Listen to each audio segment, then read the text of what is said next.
was up staying at Clear Lake by herself. She called me at 5 o'clock in the morning, and you could just tell that her heart was racing, her heart was pounding.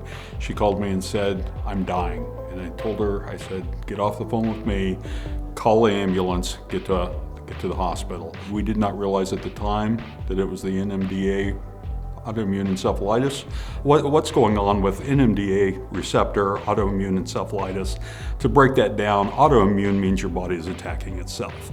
The NMDA receptor part is the part of the brain that the body is actually firing antibodies at, and then the encephalitis means because it's throwing antibodies at the brain, the lining of the brain starts to swell and actually shuts the right part of the brain down. The last week that we were up at the Mayo Clinic, they started the IVIG treatments. And what that is a pool, if you will, of between 5,000 and 30,000 donors.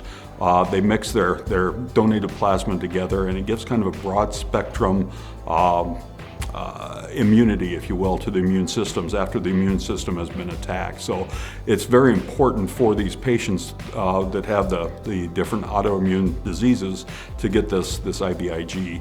While we were up there talking to some of the doctors and nurses, they made the comment that there's a shortage of IVIG treatments. And this isn't just for this one specific disease, but a lot of people use the IVIGs. We had a dedicated group of people back home pulling for us, and everybody kept telling me the same thing: whatever we can do to help, just let us know. So one day, after talking to the doctors and nurses about the shortage of the IVIG, I sent out a text blast to these people and said, "Look, you've been very helpful, pulling weeds, dropping off food, taking care of my son who's back in Grundy Center, all that, but there is something else we can do. There is a shortage of IVIG.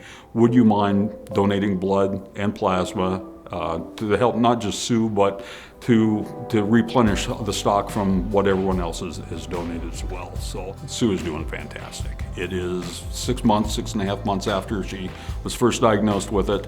The Brain on Fire book, the lady who went through this back 10, 12 years ago, it took her 7 months to get back to work. Sue went back to work in 6 months.